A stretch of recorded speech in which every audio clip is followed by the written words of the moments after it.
Un poco con la experiencia bueno, en febrero pasado tuvimos una conferencia escuchando un poco de sistemas impositivos alternativos, escuchamos un poco la experiencia, vino Richard Sullivan en aquella ocasión, que fue quien implementó el impuesto uniforme de tasa única en Eslovaquia, y nos habló de esa experiencia. Tú has hablado de esto en este país por muchos años, nosotros hemos presentado una propuesta. ¿Cuál tú ves que son los principales beneficios de un sistema de tasa única en países como la República Dominicana? Porque nosotros vimos características muy similares entre los países que han sido exitosos con ese sistema y la República Dominicana, en caso de los principales impuestos con muchas exenciones, un alto sector o un sector informal muy alto. Y son cosas que vimos, que coincidimos con esos países que han sido exitosos aplicando eso. Y nos gustaría que tú nos comentes, porque tú tienes muchos años hablando de este sistema, ¿verdad? Bueno, antes que nada, es algo que yo quiero comentar, que leí en la prensa que dijo un oficial del gobierno, hablando de que la presión tributaria aquí era muy baja, porque era un 10%, 13. Hablan de 13. Decía que era 4 puntos más bajo que el promedio de América Latina, etcétera, etcétera. Pero yo le digo, tengan cuidado con usar promedio ponderado. Oye, el ejemplo que yo digo que estaba usando ayer es bien sencillo. Supongan ustedes que en la economía 50% paga impuestos y el otro 50% está exento, ya sea informalmente o formalmente. Entonces, la única forma que uno llega a 13 es si le cobra el 26 al 50% que paga. O sea, la tasa marginal en la economía es muy alta. O sea, tengan cuidado con hacer inferencia respecto a la tasa marginal de una economía utilizando tasa promedio de recaudación, número uno. Número dos, obviamente el beneficio es ese, de que al ampliar la base impositiva, reduce la tasa marginal, lo que aumenta, lo que estamos hablando yo ahorita, el keep rate, de que tú que te coges, porque no solamente es eso, sino hay que verlo cómo todos los impuestos afectan desde el corporativo, el sales tax, el ITEVI, todo eso a uno. Y aquí en República Dominicana es un país sumamente caro. Yo como lo veo es cuando uno va a un restaurante, ahora estamos hablando, tú vas a un restaurante aquí hay que pagar ¿cuánto es el ITEVI? 17. Entonces hay que dar el 10 de propina. Y si tú vas, por ejemplo, como me pasó a mí en ciertos restaurantes, que no voy a decir dónde, porque como uno tiene casa allá, que uno va a la marina y me dice el camarero, si no me das la propina, déjenosla en efectivo, porque no nos las dan. Entonces ya hay que dar otros 10 o 15. Entonces ya tú estás hablando, el 17, el 10 son 27, más el 15, casi 40%, este es un país sumamente caro. Y eso es sin contar los otros impuestos que existen.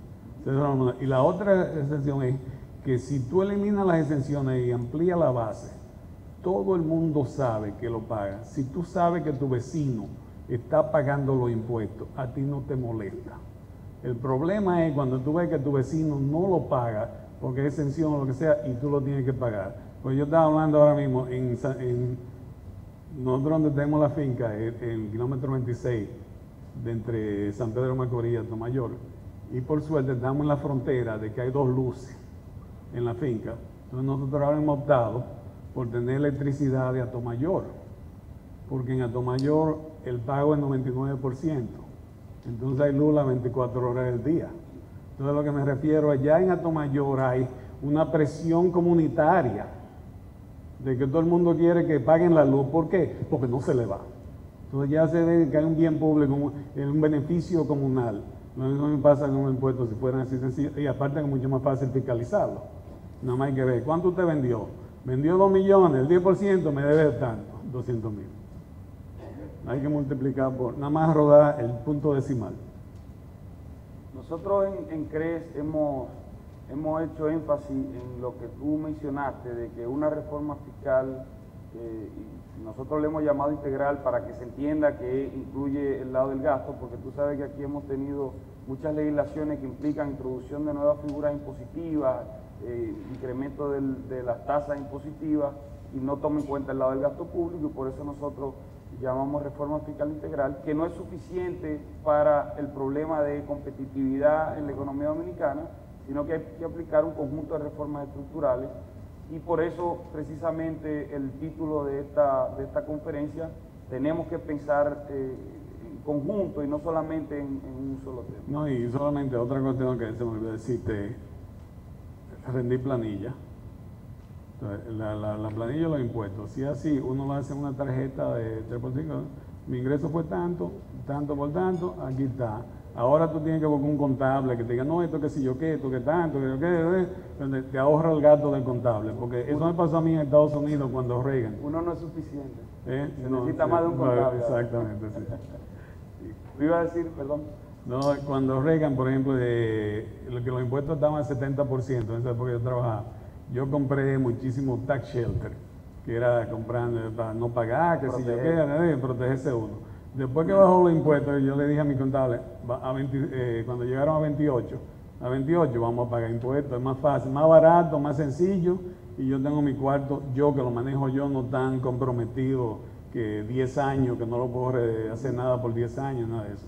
Liquidez es una gran cosa, da mucha tranquilidad. Mira, tengo una pregunta y aquí lo voy a relacionar con lo que nosotros hemos estado proponiendo en la reforma fiscal integral, porque estamos proponiendo una misma tasa para el IVA, ¿verdad? Y los impuestos sobre la renta. Nos están preguntando entre la tasa diferenciada, tasa impositiva diferenciada al consumo y a la producción. ¿Cuál sería tus observaciones? ¿Sería alguna ventaja o habría algún problema con la tasa diferenciada? ¿O tú ves una mejor opción de tasa similar? No, hay problemas con la tasa diferenciada, que es bien sencillo. Por más que sean los economistas que dicen, ¿saben? Primero, aquí las estadísticas no sirven. Entonces, si las estadísticas no sirven, ¿cómo tú vas a medir elasticidad? Con confianza. Entonces, si tú no sabes cuál es la elasticidad, no sabes cuál es la tasa óptima. Lo que uno puede llevarse de ciertos principios, en el largo plazo, todo el mundo reporte de cierta forma, de suponer que la elasticidad son las mismas. Lo que yo difiero, un punto que Ricardo López habló esta mañana, es sobre qué es lo que usted quiere grabar. Entonces, lo que él estaba hablando de cuando incluía, pues, por ejemplo, es el consumo. La ventaja de grabar el consumo, y eso es una cosa que yo estoy completamente de acuerdo con eso. Eso implica de que no hay impuesto a la ganancia de capital, porque ya el ingreso capital, ganancia de capital pagó impuestos cuando se generó. Entonces, el problema del ingreso al consumo es que distorsiona el labor leisure choice. La diferencia entre y grabar la inversión distorsiona el retorno intertemporal. Entonces, la decisión, esa fue mi tesis doctoral, por eso que estoy hablando de eso. La tasa óptima de consumo es un flat tax. La tasa óptima de inversión tiene que ir decayendo a través del tiempo. ¿Por qué? Porque cuando la tasa de interés es positiva, el valor de contado del futuro va disminuyendo. Entonces tienen que hacer una tasa, o sea, yo estoy de acuerdo que sea una tasa óptima la misma. La razón por la que digo que tiene que ser la misma tasa, porque la gente, cuando hay un diferencial, va a tratar de convertir un ingreso a otro. Entonces lo mejor es cobrarlo todo a la misma tasa. Y míralo de esta forma, es bien sencillo como yo lo veo. Entonces, ¿cuál es el Producto Bruto? El salario, el ingreso nacional en términos de salario es más o menos el equivalente al Producto Bruto si uno incluye ciertas cosas. El valor agregado es lo mismo. Entonces tú lo que estás haciendo es cobrando la misma tasa 2 veces. E inclusive es mucho más fácil de fiscalizar. Porque si tú tienes un trabajo, un negocio que factura tanto, más o menos tiene que ser, tiene que tener o mucho salario o mucho valor agregado. Entonces ya, y como la tasa es la misma, es relativamente comprobar, viendo cuáles son los salarios de todos los empleados y cuál es el valor agregado, a ver si encajan y computan con los datos que uno tiene de venta. Entonces la aplicación es relativamente más fácil, no hay que preocuparse del número ni nada de eso. Excelente. Bueno, muchas gracias, Víctor, y hemos estado por aquí. Muchísimo gusto tenerte por aquí y compartir tu conocimiento y tu experiencia. Gracias por tenerme. Okay.